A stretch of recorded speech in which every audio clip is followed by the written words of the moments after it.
The Sleeping Beauty in the Wood. Once upon a time, there was a king and a queen who had a beautiful daughter.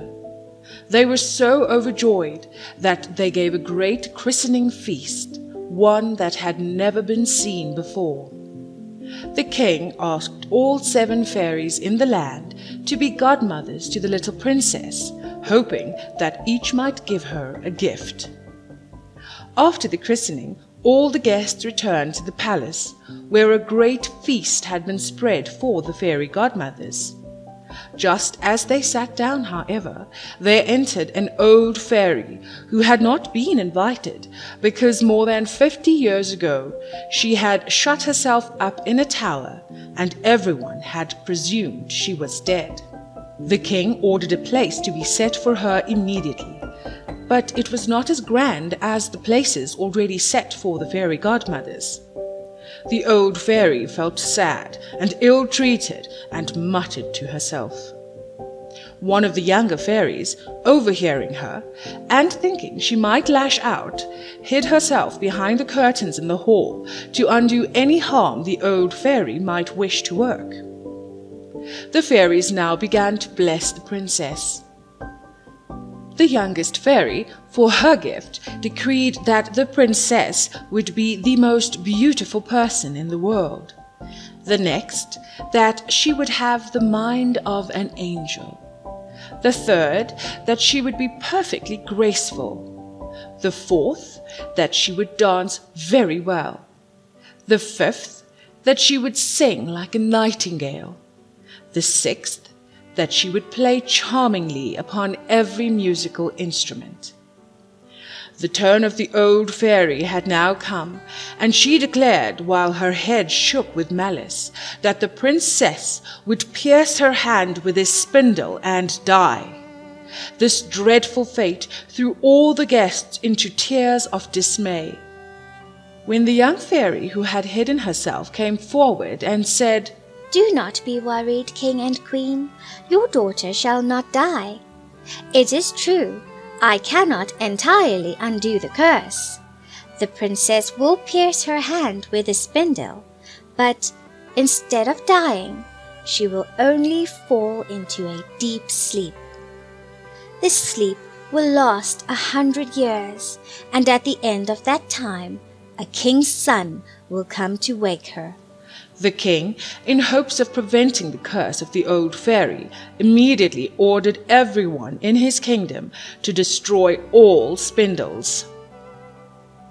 15 years later, the princess was with the king and queen at one of their castles, and as she busied herself about the castle, she came to a little chamber at the top of a tower, and there sat an old woman spinning, for she had never heard of the king's command. "What are you doing?" asked the princess. "I am spinning, dear child," said the old woman, who did not know that she was speaking to the princess. "How pretty it is!" exclaimed the princess. "How do you do it? Give it to me, that I may see if I can do it." She had no sooner taken the spindle than she pierced her hand with the point of it and fainted. The old woman, in great alarm, called for help. "Oh, help! Somebody do help!" People came running in from all sides. They threw water in the princess's face and did all they could to wake her, but nothing would bring her to. The king, who had heard the noise and confusion, came up also, and remembering what the fairy had said, he had the princess carried to the finest room and laid upon a bed. She lay there in all her loveliness, still as death, but they could hear her breathing quietly. The king looked sorrowfully at her. He knew that she would not awake for 100 years.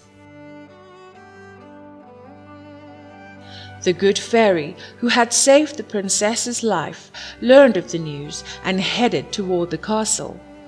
The good fairy was very wise and knew that the princess, when she woke, would find herself all alone in that great castle, and everything about her would be strange. So this is what she did. She touched with her wand everybody that was in the castle.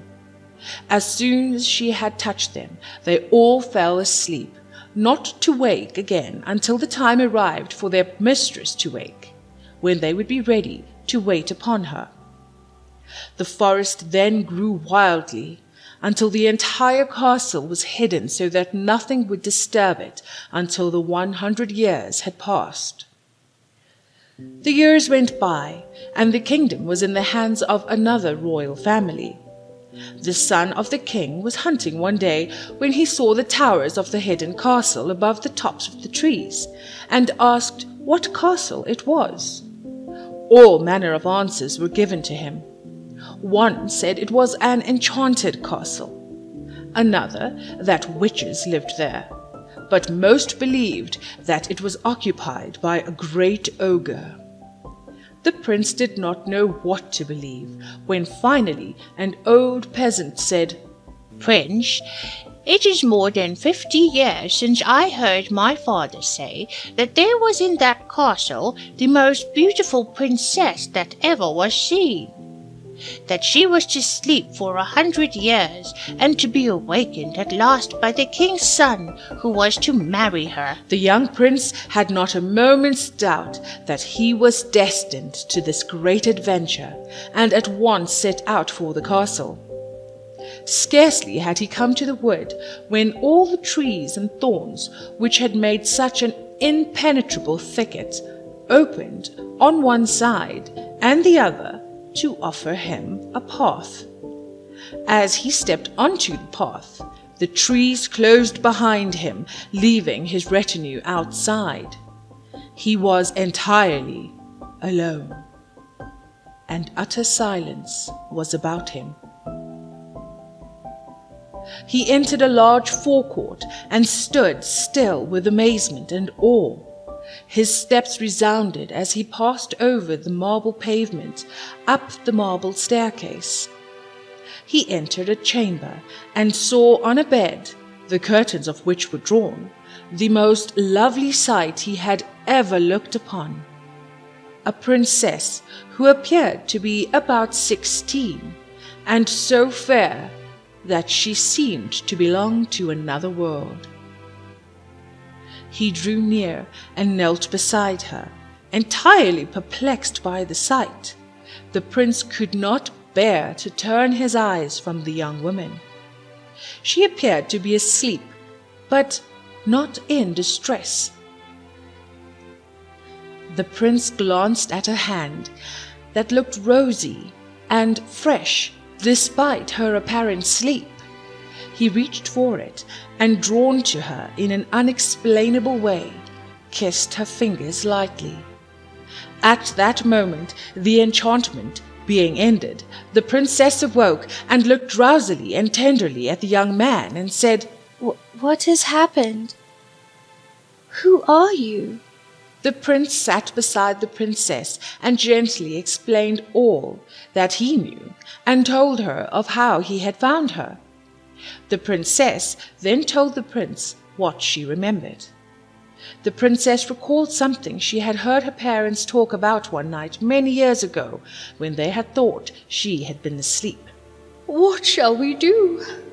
How can we keep her safe? The queen had asked. We have done all we can, replied the king. We must let things unfold on their own. She will be for the curse, but a prince is destined to save her and take care of her.